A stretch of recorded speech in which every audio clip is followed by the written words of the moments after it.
చాలా తేలికైన కళ్యాణం. అదేం పెద్ద అట్టహాసంగా ఉండదు, చాలా తేలిగ్గా ఉంటుంది.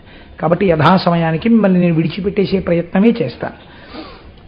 ఒకానొక సమయంలో నారద మహర్షి కైలాస పర్వతం మీద స్నేహితులతో కలిసి ముచ్చటించుకుంటున్నటువంటి సుబ్రహ్మణ్యేశ్వరుడు యొక్క సన్నిధానమునకు వెళ్ళారు. లోక కళ్యాణకారకుడండి మహానుభావుడు నారదుడు. నారదుడొక్కనాడు శివనందుడిష్టులతో విహారకేలీరతుడై రహించునిడ లీలగ చేరి సమస్త లోక సంచారమునందుగాంచిన ప్రశస్త తారాద్భుత వస్తువృత్తముల్ కూరిమి చెప్పుచుండెకడు కోర్కెమయన్ వినుచుండె స్కందుడు. నారదుడు సుబ్రహ్మణ్యుడి పక్కన కూర్చుని ఈ లోకాలలో తాను ఏ ఏ విశేషాలు చూశాడో అన్నీ చెప్పడం మొదలెట్టాడు. చెప్పడం ఒక కళ అండి. లోకంలో మీరు రామాయణంలో విశ్వామిత్రుడి దగ్గర చూస్తారు ఈ కళ. చెప్పేటప్పుడు అవతల వారు అన్ని మరీచిపోయేలా చెప్పగలిగినటువంటి ప్రజ్ఞ ఈశ్వరానుగ్రహంగా రావాలి. అయినా ప్రతిబంధకాన్ని ఈశ్వరుడు కల్పించకపోయినా తానే సెల్ ఫోన్ రూపంలో జేబులో పెట్టుకున్న పాపిని ఎవడు ఉద్ధరించగలడు? ఎవడు ఉద్ధరించలేడు.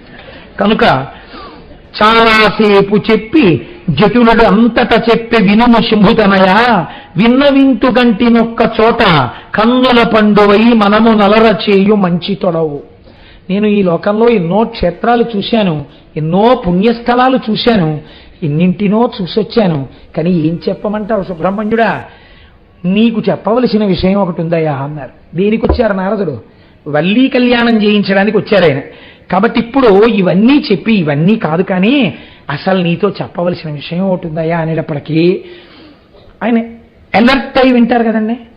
మంచి ఉత్కంఠతో అమ్మో ఏం చెప్పబోతున్నాడో అని విన్నారు. ఒకానొక మహర్షి యొక్క తేజస్సు వలన అయోనిజయై ఒక పిల్ల ఒకతే ఒక అరణ్యమునందు పుట్టి ఉండగా ఒక బిల్లనాయకునికి దొరికింది. బిల్లనాయకుడు అంటే గిరిజనుడు, అరణ్య ప్రాంతములందు వేటాడి జీవించేటటువంటి వారు. అటువంటి వారికి ఆ పిల్ల దొరికింది. ఆ పిల్లని తీసుకొచ్చి ఆయన పెంచుకుంటున్నాడు. ఆ పిల్ల 12 సంవత్సరముల వయస్సు దాటిపోయింది. దాటిపోతే ఇప్పుడు ఆ పిల్లని వాళ్ళ వంశాచారమును బట్టి కోర చేను యొక్క రక్షణకి పంపించాలి. అందుకని ఆయన చేనుని రక్షించడానికి పంపించాడు. ఆ పిల్ల అక్కడ ఒక మంచె కట్టుకుని ఆ మంచె మీద కూర్చుని పాటలు పాడుతూ ఉంటుంది. పిట్టలు ఎగిరిపోవడం కోసమని చేతిలో ఉన్నటువంటి కర్ర తిప్పుతూ పాట పాడుతుంది. ఆ పిల్ల పేరు వల్లి. ఎంత అందంగా ఉంటుందో తెలుసా ఆ పిల్ల? కలికి పరిజనముల పాలి కల్పవల్లి సకల జన మోహనాతను చాపవల్లి ఏ సుకృత శక్తి ధరునకో హృదయవల్లి తన్వి ఆహ్వాయమరయ సౌందర్యవల్లి. ఏం చెప్పమంటావు ఆ వల్లి గురించి? ఆమెని సేవించేటటువంటి వారందరికీ కల్పవల్లి, కల్పవృక్షం. ఆమె యొక్క అందం చేత సాక్షాత్తుగా ఎక్కుపెట్టబడినటువంటి ధనస్సు ఎదుటివారి మనస్సుని దోచుకుంటుంది. అటువంటి ఏ సుకృత శక్తి ధరునకో, ఎవడు మహానుభావుడు గొప్ప తపస్సు చేస్తున్నాడో అటువంటి భార్య రావాలని, అటువంటి వాడికి కాపోతున్నటువంటి హృదయవల్లి, అటువంటి అమ్మాయి సౌందర్యవల్లి. ఆ అమ్మాయే రాశీభూతమైనటువంటి సౌందర్యం. కమలము కమలము శిశిబింబము శిశిబింబమే అరయ సమతు వచ్చునుకో కమనీయ కోమలంబగు రమణీమణి మోమతోన రాతి విఘాతి. చంద్రబింబాన్ని చూపించి వెండి కంచం ఇలా ఉంటుందని చెప్పాం అనుకోండి, అసహ్యంగా ఉంటుంది. ఎలా కుదురుతుంది? చంద్రబింబంతో పోలిక వేరొకటి ఉండదు. మీరు చూడండి, ఇది ఆ చంద్రబింబం ఇలా ఉంటుందండి అని మీరు ఎంత వర్ణించి చెప్తే చంద్రబింబం యొక్క శోభకు అర్థం అవుతుంది. ఆ పౌర్ణమి నాటి చంద్రబింబం కింద కూర్చుని అలా మబ్బులు వెళ్ళిపోతుంటే మెరిసిపోతున్న చంద్రబింబం, దాని మధ్యలో తేలికగా ఉన్నటువంటి ఒక మత్స, అందులోంచి వచ్చేటటువంటి వెన్నెల, ఆ వెన్నెట్లో కూర్చుని మళ్ళీ అప్పుడు చేసినటువంటి అప్పులు చిట్టాలు, కట్టవలసిన వడ్డీలు, ఎవడో తిట్టిన తిట్లు, ఇలాంటివి గుర్తు తెచ్చుకోకుండా చక్కగా ఏ చిత్రనలీయం లాంటి కావ్యాన్నో ఏ రామాయణాన్నో తలుచుకుంటూ మీరు మేడ మీద పడక కుర్చీ వేసుకుని అన్ని లైట్లు ఆర్పేసి పక్కనే మేడ మీదకెక్కుతున్నటువంటి జాజి తీగ అరవిరిసినప్పుడు వచ్చిన జాజి పూల మించి వచ్చిన వాసన పీలుస్తూ ఆకాశంలో మబ్బులు అలా వెళ్ళిపోతుంటే మబ్బుల చాట్ నుంచి ప్రకాశిస్తున్న చంద్రబింబాన్ని చూస్తుంటే, చుక్కల్ని చూస్తుంటే ఎంతసేపు గడిపినా ఏమిటండి కిందకి రారు అంటే వస్తున్నానులే అని మీరు విడిచిపెట్టి వెళ్ళలేని చంద్రబింబాన్ని దేంతో ఉపమానం చెప్పగలరు? చెప్పలేరు.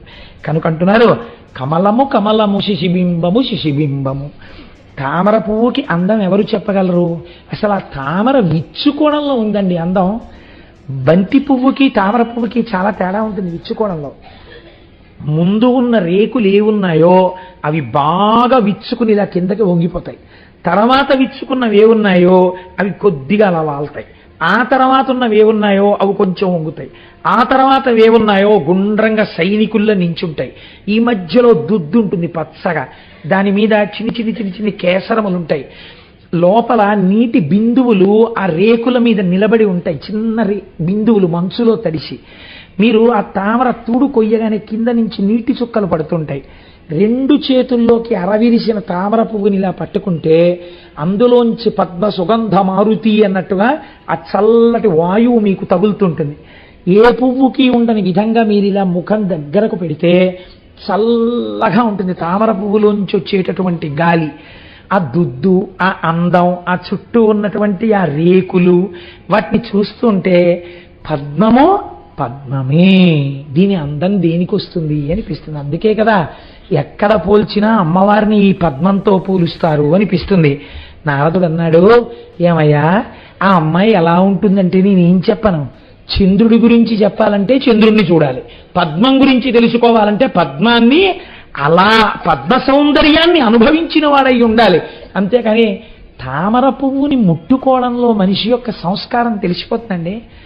రేకులు పట్టుకుని తామర పువ్వు ఇలా లాగాడు అనుకోండి, ప్రపంచంలోకెల్లా అసహ్యమైన పూజ, ఈశ్వరుడు నిరసించే పూజ, మనం చూడకూడని పూజ, ఒకరు చెయ్యకూడని పూజ ఏమిటో తెలుసా అండి? పువ్వుని చేతిలో పట్టుకుని రెక్కలు లాగేయడం. నేను చాలా దేవాలయాల్లో చూస్తుంటాను. నీకెవడు చెప్పాడు అలా రెక్కలు విప్పి పూజ చేయమని? ఈశ్వరుడు ఎంత కుందిపోతాడో తెలుసా అండి అలాంటి పిచ్చి పనులు చేస్తే. గులాబీ రేకు యొక్క మొదలు తుంపేసి ఇలా నలిపేసి పువ్వులు చేసేయడం. నేను ఒకానొక సభకెడితే ఏదో మహానుభావుడు వచ్చినట్టుగా ఈ గులాబీ రేకులు తెలియారు. నాకు ఎంత కోపం వచ్చిందో. అసలు ఎర్రటి పువ్వు తొక్కకూడదు, అది సౌభాగ్య వస్తువు. అలాంటిది ఎంత అందమైన పువ్వు అండి ఆ గులాబీ పువ్వు, ఎంత సున్నితమైన రేకులతో ఉంటుందండి. ఒక్కరోజు గడిచి మరునాటి సూర్యోదయానికి తనంత తానుగా తన స్వరూపాన్ని విడిచిపెట్టి రేకులు రాల్చేసే లక్షణం ఉన్నది. గులాబీ దండ పట్టుకోవాలంటే భయం వేస్తుంది, రేకులు రాలిపోతుంటాయి. అలాంటి గులాబీ పువ్వుని ఇలా ఇలా ఇలా ఇలా విప్పేసి మంత్రపుష్పం పేరు చెప్పి ఇలా పెట్టేసి, నీకు ఈశ్వరుడు కంఠం ఇచ్చాడు కదా అని కుక్కరిచినట్టు నువ్వు వరిచి ఈ పువ్వులు రేకులు పట్టుకెళ్ళి శివుడి మీద వేస్తావా, భగవంతుడి పాదాల మీద వేస్తావా? నీకే సౌకుమార్యం ఉందని పూజ చేస్తున్నావు. నువ్వు తప్పుడు పని చేస్తున్నావు, చేయకూడదు అలాగా.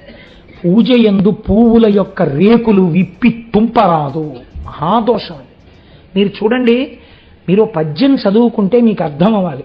ఒక్క పువ్వు వేయండి, వేసేటప్పుడు ఆ పద్మాన్ని అనుభవించండి. ఈశ్వర, ఇది నీ నిర్మాణ కౌశలం, ఏమందమయ్యా ఈ పువ్వు అని మీరు అనుభవించి, ఎవడు నిర్మాతయో వాడి పాదములు చేరుతోందని వాడి పాదముల చెంత వేయండి. చిత్రం ఏంటంటే, మీరు మరునాడు ఉదయం అదే తామర పువ్వుని ఇలా పైకెత్తండి. రేకులలో నిన్న నించున్నటువంటి ఆ శక్తి ఉందే, అది ఒడిలిపోయి ఇలా పడిపోతాయి. చిత్రం ఏంటంటే, మందార పువ్వు ఒకటి, తామర పువ్వు ఒకటి మీరు మూర్తికి బాగా దగ్గరగా పెడితే ఈ పడిపోతున్న రేకులు ఏ మూర్తి మీద పడ్డాయో ఆ మూర్తి మీద తెరపడినట్టుగా పడి గట్టిగా పట్టేసుకుంటాయి. మరి నిజంగా ప్రాణోత్క్రమణ వేళ పరమేశ్వరుడి మీద దోమతెరగా పడిపోయి ఇన్ని జన్మలకి దొరికిన పాదాలు విడిచిపెట్టగలవా అని గట్టిగా పట్టేసుకుంటాయో. మీరు తెలియక తామర పువ్వుని కానీ మందార పువ్వుని కానీ తీసేశారనుకోండి, అవి మూర్తులు కూడా పట్టుకొచ్చేస్తాయి.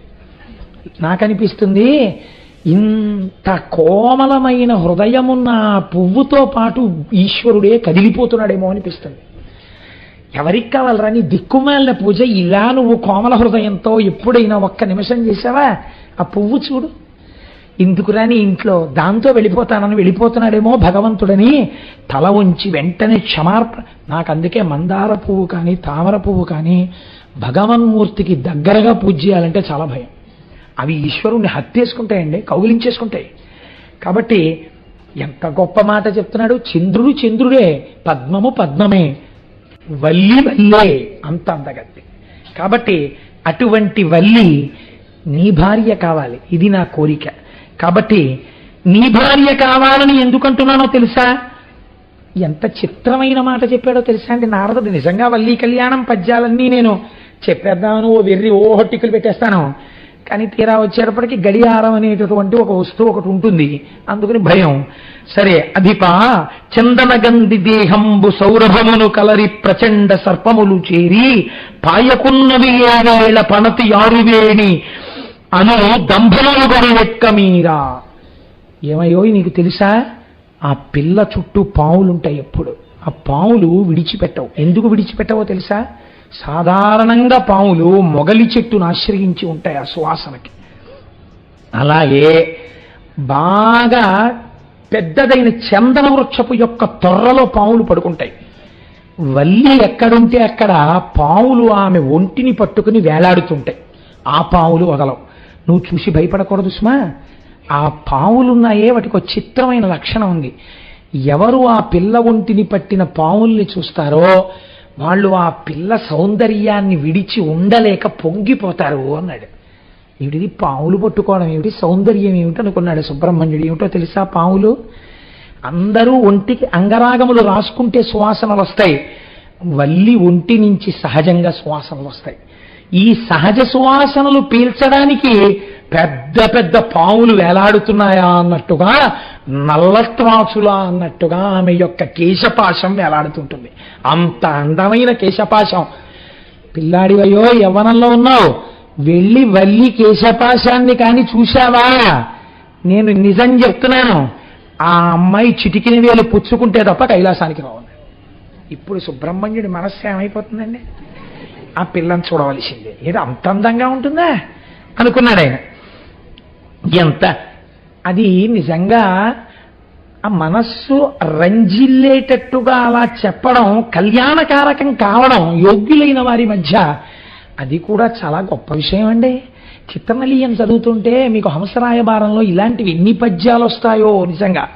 కాబట్టి తావి చైతన్యమలరకుందనపు బొమ్మ స్థైర్యం అవయవముల కల్గు చెప్పల ఎప్పుడు కుందునొందక ఎలవారు ఇందురేఖ అరయ అఖిల జగన్మోహనాంగిరమణి.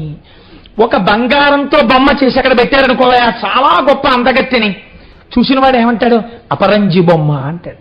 సాధారణంగా పెళ్లి కూతురు చాలా బాగుందనుకోండి, తండ్రి గారు కానీ ఎవరైనా పెద్దలు, లేకపోతే సాధారణంగా తండ్రి గారు అడిగితే బాగుండదు, తన మనసులో అమ్మాయిని చేసుకుందామని ఉంటే కొడుకు ఏమైనా అంటే నచ్చ చెప్పడం ఎందుకని, మనసు బాగా కనిపెట్టగలిగిన స్నేహితుల చేతో లేకపోతే ఆ వయస్సు బంధువుల చేతో అడిగిస్తారు.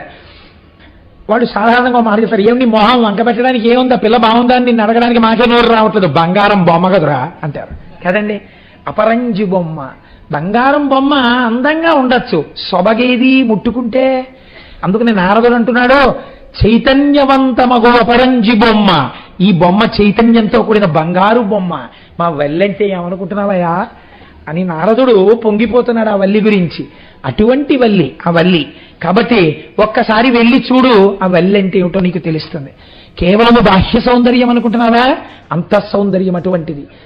పార్వతీదేవికి ఉన్నటువంటి సహజ సౌందర్యం ఏదో అటువంటిది ఆవిడికి అబ్బింది. అటువంటిది నీకు భార్య అవుతుంది. ఎందుకంటున్నానో తెలుసా? ఒకనాడు నేను ఏమీ తోచక మా నాన్నగారి దగ్గరికి వెళ్ళి కూర్చున్నాను. మా నాన్నగారు లోకంలో ఉన్న విషయాలన్నీ చెప్తూ మనస్సు బాగా హత్తుకోవడానికి, ఒరే నీతో స్నేహితుడు ఉన్నాడే వాడికి ఫలానా అమ్మాయితో వివాహం అవుతుంది. ఎందుకని చతుర్ముఖ బ్రహ్మగారు ఈయనగా రాసింది, అందుకని కనుక్కోవడం కోసమని జాతకాలు చెప్పి ఆయన కొడుకు స్నేహితులకు ఎవరెవరు పెళ్ళాలుగా వస్తారో కనుక్కున్నట్టు బ్రహ్మగారి దగ్గరికి వెళ్ళి కూర్చుంటే, అంటే ఏమిటి ఉద్దేశం? తండ్రి గారు కూడా ఆయన కూడా బ్రహ్మగారు కూడా మెల్లిగా కుమారస్వామి మనస్సు పెళ్లి వైపుకి మళ్ళిస్తున్నారు.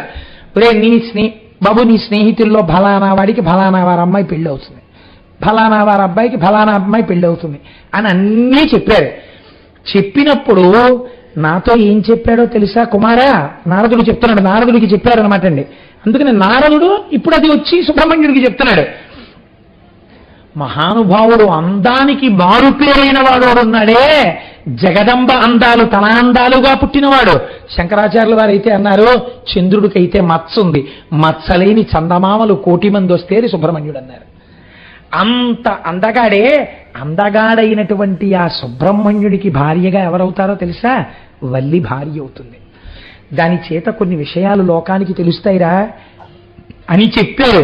ఆమె నీ భార్య అవుతుందయ్యా అనేటప్పటికీ చూడండి చాలా సంతోషంగా అవుతుంది. ఈయన మనస్సు వినగానే ఏదో చేసుకుందాం అనుకున్నాడు అనుకోండి, నీకు భార్య బహుశా ఇటు దక్షిణం వైపు నుంచి వస్తుందయా, ఓ పల్లెటూరు నుంచి వస్తుందయా, పిల్ల చాలా తెల్లగా ఉంటుందయా అని ఏవో కొన్ని లక్షణాలు చెప్తున్నారు అనుకోండి. అవన్నీ తన మనసులో అనుకుంటున్న పిల్లవే అనుకోండి. మనకు ఆ అమ్మాయితో పెళ్లి అయిపోతుంది అనుకున్న పెళ్లి కొడుకు ఎంత ఆనందపడిపోతాడో అలా సుబ్రహ్మణ్యుడు ఆనందపడిపోయాడు.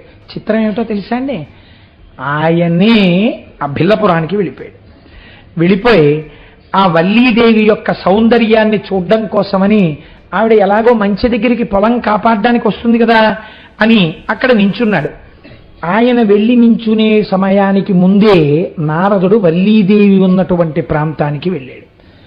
నారదుడు వచ్చాడని తెలియగానే మహానుభావుడు ఆటవికుడైన ఆ రాజు ఎదురొచ్చాడు. తేనియను జారపప్పును తీయని పలు ఫలములను పువ్వులను తెచ్చి భక్తితోడనిచ్చి సేవించి నిలచిన ఎరుకరేణిగాంచి హర్షించి అనియే అక్కరని మౌని. మంచి మంచి పువ్వులు, కాస్త తేనె, పళ్ళు, ఎవరి దగ్గర ఏ సంపత్తి ఉంటుందో అటువంటిదే కదండి పెడతారు. ఇవన్నీ తీసుకొచ్చి పెట్టారు. నారదుడు వాటన్నింటినీ చూసి సంతోషించి ఒక మాట చెప్పాడు. నీకు ఒక చాలా శుభవార్త చెప్తాను. ఊరకరారు మహాత్ములు అటువంటి వారు వచ్చారంటే మంగళమే కదండి మరి.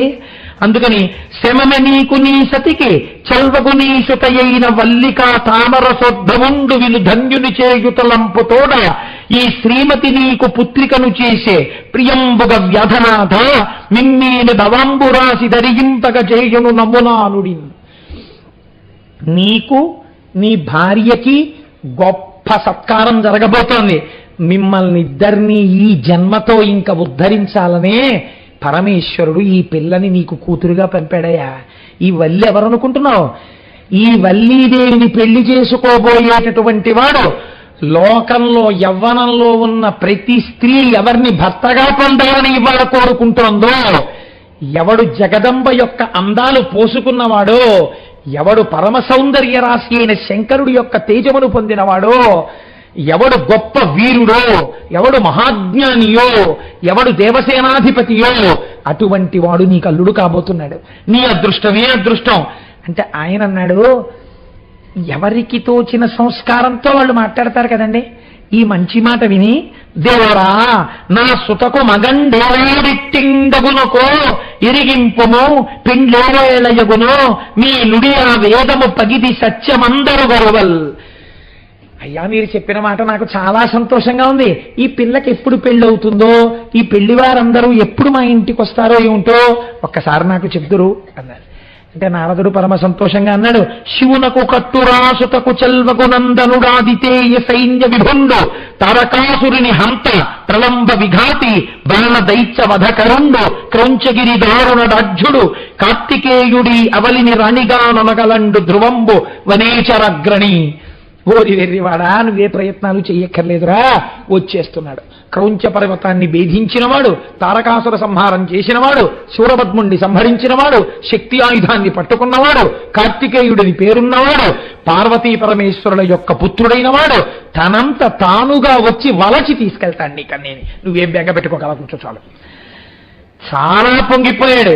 నీ మాటకి వేదానికి తేడా ఏముందయ్యా, అది ఎంత సత్యమో ఇదెంత సత్యం, కాబట్టి జరిగి తీరుతుందన్నాడు. నారదుడు వెళ్ళిపోయాడు. కుమారస్వామి వారు ఆ పొలంలోకి ప్రవేశించి చూశారట వల్లీదేవి వంక. చూసి ఆయన అన్నాడు, స్తుతి అనుకొంటి నారదుడు చోద్యముగా వచించినట్టి ఈ అతులిత మోహమంగి విధమాతడు చెప్పినదింత చాలదు. ఈ సతి రుచిరాంగ కంబులను సాటి ఒకండిల లేదు నిక్కమాక్షితి పరమేష్టి సృష్టికిది చేయు అపూర్వ గర్వ సంపదన్. నారదుడు ఆ రోజు నాతో చెప్తుంటే ఏదో పెంచి చెప్పేస్తున్నాడు, అది అంత అందంగా ఉంటుందా అనుకున్నాను. నాకిప్పుడు ఈ పిల్లని చూసిన తరువాత ఒక మాట అనిపిస్తోంది, అసలు అందం గురించి చెప్పడం నారదుడికి చేత కాదు, అంత అందగత్తే.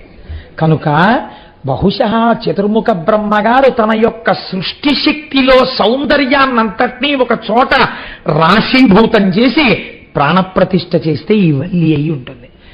ఈ పిల్లతో ఎలా మాట్లాడాలి? ఒక్కసారి మాట్లాడాలనుకున్నాడు.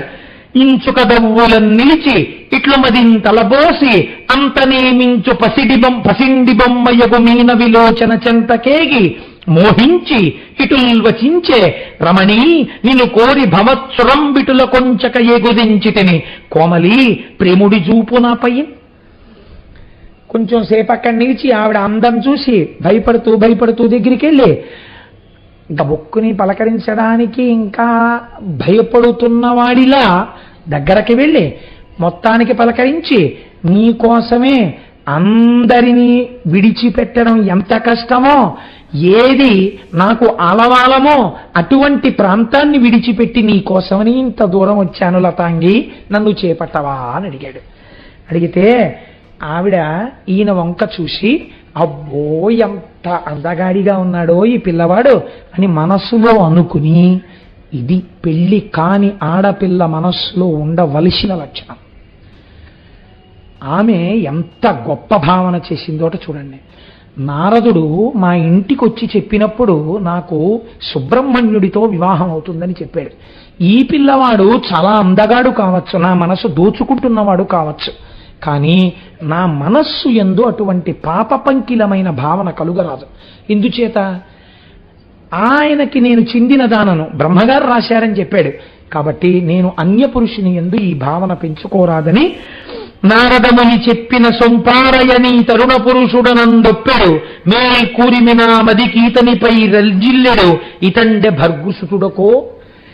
ఒకవేళ నిజంగా నారదుడు చెప్పినట్టుగా ఇతడే కాని ఆ పార్వతీ పరమేశ్వరుల యొక్క కుమారుడయ్యుంటే నా రొట్టె విరిగి నీతిలో పడినట్టు కదా అనుకుని ఆయన అడిగిన మాటకి జవాబు చెప్పింది. ఎంత మర్యాదగా మాట్లాడిందో చూడండి. సరే రండి అయితే ఇద్దరం చిలకా గోరింకల్లా ఎగిరిపోదాం అనలేదు ఆవిడ. కన్యను తల్లిదండ్రులు కలరు బిల్ల దంపతులు నాకు, అదిగాక తరుణ రాజభూషణ కుమారుడు ఆత్మ విభునిగ కోరి అర్పణము చేసి తిని హృదయంబు తనకు. నేను తల్లిదండ్రులకు కుమార్తెని, ఇంట్లో పెద్దవాళ్ళు ఉన్నారు, ఎక్కడ పడితే అక్కడ ఇలా నువ్వు వచ్చి మాట్లాడచ్చా? ఆటవిక కన్యలా ఉంది, ఎంత సంస్కారంతో మాట్లాడుతుందో చూడండి. ఇలా అడగచ్చా? మా తల్లిదండ్రులను అడగాలి.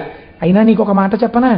చంద్రరేఖలు శిరస్సున అలంకారముగా ధరించేటటువంటి పార్వతీ పరమేశ్వరుల యొక్క కుమారుడైనటువంటి కుమారస్వామి నాకు భర్త అవుతాడని నారదుడు చెప్పాడు. అంచేత నా మనస్సాయనికి అర్పింపబడింది అని చెప్పింది. చెప్పగానే మహానుభావుడు ఒక్కసారి తన నిజ రూపాన్ని చూపించేట. ఆయన నిజ రూపం అంటే ఏమిటో మీరు ఎక్కడ వెతికినా సరిగ్గా దొరకదండి. నేను చెప్పానే శంకర భగవత్పాదులు సుబ్రహ్మణ్య భుజంగం చేశారని, అందులో ఆయన పిలిచినప్పుడు సుబ్రహ్మణ్యేశ్వర స్వామి వారిని చూశారు. ఆయన చూసినప్పుడు నడుం కనపడింది ఆయనకి. నడుం ఒక్కదాన్ని వర్ణించారండి. ఎంత గొప్ప వర్ణనం! సుబ్రహ్మణ్య భుజంగం గురించి మీరు బెంగపెట్టుకోకండి, అది ముద్రణ అయిపోతోంది.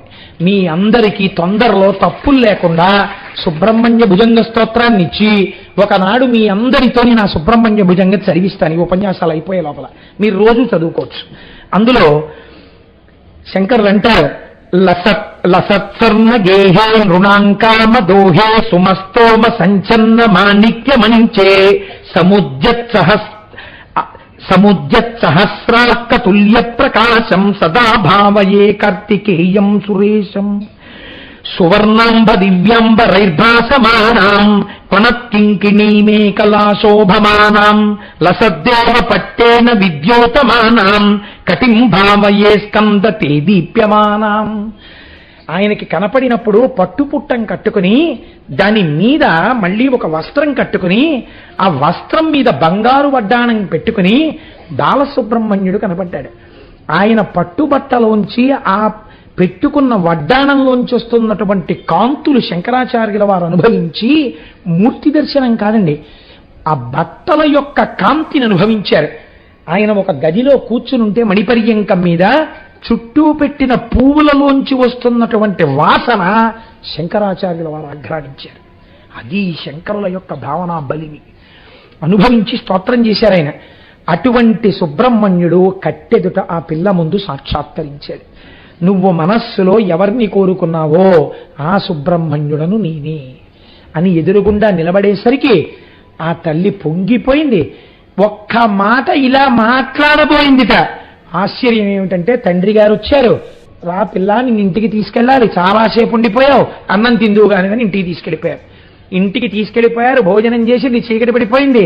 ఆ పిల్ల మనస్సులో కుంది ఏడుస్తోంది. అయ్యో, ఎక్కడి మహానుభావుడు! అన్ని లోకాలలో ఉన్నటువంటి కన్యలు ఆయన్ని పొందుదాం అనుకుంటున్నారు. ఆయన నన్ను పొందడానికి తానే వచ్చాడు, పంట పొలానికి వచ్చాడు, నన్ను ఆయన స్తోత్రం చేశాడు. నిన్ను నేను పొందుతాను అని అడిగాడు. ఒక్క మాట నోరు తెరిచి చెప్పలేడు. కనీసం కాబోయే భర్త అని తెలిసి నేను పాదాలకు నమస్కారం చెయ్యలేదు. బ్రహ్మగారు నిర్ణయించిన వాడిని తెలిసి కూడా నేను పలకలేదు. నా వల్ల ఎంత అపచారం జరిగింది. ఉంటాడో వెళ్ళిపోతాడో. ఏమి పద్యరచన చేశారండి అవన్నీ. కాబట్టి అని కుందుతూ ఏడుస్తోందిట. చెలికెత్తె వచ్చి చూసింది. ఎందుకమ్మా బెంగపెట్టుకుంటావు? బెంగపెట్టుకోక ఒక ఉత్తరం రాసి ఒక ఆకు మీద నీ భావాలు రాయి. ఈ కారణం చేత నేను మీకు నమస్కరించలేకపోయానని రాయి. పత్తికెళ్ళి ఆయనకి ఇస్తాను. ఆయన్నన్నా ఇక్కడికి తెస్తాను, నిన్నన్నా అక్కడికి తీసుకెడతాను. అంటే వల్లీదేవి అంది, ఇంకెక్కడ ఉంటాడమ్మా, నేను ఒక్క మాట మాట్లాడకుండా వచ్చేస్తే ఆయన ఉంటాడా అంది. అంటే ఆవిడంది, ఇలాంటి విషయాల్లో నేను చాలా పరిణితి చెందిన దానను. కోరి వచ్చిన పురుషుడు గేటు ఎదురుగుండా చెట్టు మీద హీరో హోండా మీద కూర్చుని అదే పనిగా చూసినట్టు అలాగే ఉంటాడు తప్ప వెళ్ళడు. మళ్ళీ నువ్వు వస్తావని ఏ సరోవరమో చెట్టో పుట్టో పట్టు కూర్చునే ఉంటాడు. నేను ఎలాంటి ప్రదేశాల్లో ఇలాంటి వాళ్ళు కూర్చుంటారో కూడా నాకు బాగా తెలుసు. పెద్ద పెద్ద చెట్లుండి, చీకటి బాగా ఉండి, జనసంచారం లేని వీధులు, ఇలాంటివి ఉంచుకుంటుంటారు. కాబట్టి ఎక్కడుంటాడో నేను చూస్తాను అని గబగబా వెళ్ళింది. పుష్పవాటిక యందు ఒక సరోవరం ఒడ్డున కూర్చుని ఉన్నారు. సుబ్రహ్మణ్యుడి దగ్గరికి వెళ్ళి ఈ పత్రం మీద రాసిన శ్లోకాన్ని చూపించింది. ఆయన చదివి అన్నారట, అయ్యో ఇంత కుందిపోతోందా, నేను మళ్ళీ కనపడుతుందనే ఇక్కడ కూర్చున్నాను, రా వెళ్ళిపోదాం అన్నాడు. మీరు రాకండి, బాగుండదు, నేనే పిల్లని తీసుకొస్తానని వల్లీదేవిని తీసుకొచ్చింది. వల్లీ సుబ్రహ్మణ్యుడిద్దరూ ఆ సరోవరం ఒడ్డున కూర్చుని మనసారా మాట్లాడుకుంటూ కూర్చున్నారు. ఈలోగా భళ్ళున తెల్లవారింది. పిల్ల ఇంట్లో కనపడలేదు.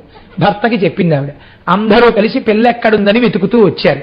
సరోవరం ఒడ్డున ఇద్దరు చక్కగా మాట్లాడుకుంటూ కనపడ్డారు. వెంటనే ఈ బిల్లనాయకుడికి సుబ్రహ్మణ్యుడని తెలియదుగా, ఆయన కూడా ఒక వేటగాడి వేషంలో ఉన్నాడు. అప్పుడు ఓయితుంటరి, రాత్రంతా నా కూతురితో కలిసి కూర్చుని సరోవరం దగ్గర మాట్లాడావా? ఎవరనుకుంటున్నావు నా కూతురంటే? సుబ్రహ్మణ్యుడికి కాబోయే భార్య. ఎంత పని చేశావురా అని తన పరివారంతో కలిసి బాణాలన్నింటినీ ఆయన మీద ప్రయోగించారు. ఇన్ని బాణములు ఆయన మీద ప్రయోగిస్తుంటే హేళగా నవ్వుతూ వాటిని స్వీకరించి వల్లి బెంగ పెట్టుకుంటోందని ఒక్కసారి వల్లెమ్మ వంక చూసి నువ్వు బెంగ పెట్టుకోకని ఒక్క సమ్మోహనాస్త్రాన్ని ప్రయోగించారు. ఆయన ప్రయోగించిన సమ్మోహనాస్త్రానికి అందరూ కింద పడిపోయారు. నేనైతే అంటాను, అసలు సమ్మోహనాస్త్రం వెయ్యాలా? ఒక్కసారి ఆయన కనపడితే చాలు, ఇంకా దర్శనం ఇవ్వద్దు అనుకున్నారేమో. అందరూ పడిపోయి అందరూ స్పృహ తప్పిపోయారు. తప్పిపోయిన తరువాత అప్పుడు వల్లీదేవి ఏడ్చింది, అయ్యో నా వాళ్ళందరూ ఇలా పడిపోయారని. స్వామి అనుగ్రహించారు. వాళ్ళు లేస్తేనే మళ్ళీ ఎవడక్కడ ఏడి ఏడి అంటూ లేచారు. ఏవి కంగారు పడకండి, ఇదిగో ఇక్కడే అంటూ చేతిలో శూలం పట్టుకుని నెమలి వాహనం మీద వల్లీదేవితో కలిసి కూర్చుని, ఇంకా ఎంతటి సౌందర్య రాశి అంటే అంత సౌందర్య రాశిగా ఆనాడు సుబ్రహ్మణ్యుడు వల్లీదేవితో కలిసి సాక్షాత్కరించాడు. ఆ బిల్లులందరూ నేల మీద పడి సాష్టాంగ నమస్కారం చేసి పొంగిపోయారు. పొంగిపోయిన తరువాత ఇత పూర్వమే దేవసేననిచ్చి వివాహం చేశాడు కదండి ఇంద్రుడు. ఆ దేవసేనతో కూడుకున్న వాడై, పార్వతీ పరమేశ్వరులతో కూడినటువంటి వాడై మహానుభావుడు ఆ నారదుడు అక్కడికి వచ్చాడు. వీళ్ళందరూ చూశారు. చూసిన తర్వాత షణ్ముఖుండు పురందర జాతకిలిని వల్లి తెరగిరింగించి అంబామహేశ్వరులకు వల్లియూత జోత సలిపి వారి అనుమతి వసించే పత్నీద్వయంబుతోడా. ఇంతలో వచ్చినటువంటి పార్వతీ పరమేశ్వరుల్ని చూసి అలా ఉండిపోయింది వల్లెమ్మ. ఉండిపోతే, అయ్యో వల్లెమ్మ అలా ఉండిపోకు, ఎదురుగుండా వచ్చిన వాళ్ళు ఎవరో తెలుసా? పార్వతీ పరమేశ్వరులు. కాబట్టి వారికి నమస్కారం చెయ్యి అంటే, అమ్మ బాబోయ్ నా అదృష్టమే అదృష్టం. పుట్టి పెరిగింది భిల్ల జాతి యందు, చేసినది కొర్ర పైరుకున్నటువంటి ఒక కేవలంగా ఆ కంచె మీదకెక్కి పిట్టలెగిరిపోయే పాటలు పాడాను. ఒక్కనాడు నీ చేసిన స్తోత్రం లేదు, ఒక్కనాడు నీ చేసిన పూజ లేదు. ఎందరో కన్యలు తన కోసం ఎదురు చూస్తుంటే తానే నా కోసమని వచ్చి నా వారికి తన నిజరూప దర్శనం చేయించి నన్ను తనదిగా చేసుకుని తన తల్లిదండ్రులే ఇక్కడికి వచ్చేటట్టు చేసి నా చేత వారికి నమస్కరింప చేస్తున్నాడు. ఏమి భాగ్యం, ఏమి భాగ్యమని వల్లెమ్మప్పుడు పార్వతీ పరమేశ్వరులకు నమస్కరించిందిట. నమస్కరించిన తరువాత వల్లెమ్మ వల్లెమ్మ అండంలో నా హృదయం వేరు కాబట్టి నమస్కరించి కొన్ని రహస్యాలు అలా అరవకూడదమ్మా. కాబట్టి నమస్కరించిన తరువాత అప్పుడు సంతోషంగా పార్వతీ పరమేశ్వరులతో దేవసేనతో కలిసి ఏ అరమరిక లేకుండా ఆనాటి నుంచి ఈనాటి వరకు భక్తుల కోర్కెలు అనుగ్రహించడానికి తిరుత్తణి యందు వెలసి ఉన్నాడు. ఇదే విషయాన్ని శంకరాచార్యుల వారు తిరుచెందూరు గురించి మాట్లాడుతూ వల్లీ కళ్యాణం వింటే ఏమవుతుందో చెప్పారు. అది కూడా భుజంగంలోనే చెప్పారు. పులిందేశ కన్యా గణాభోగ తుంగ స్తనాలింగ నాసక్త కాశ్మీర నాగం నమస్యామ్యహం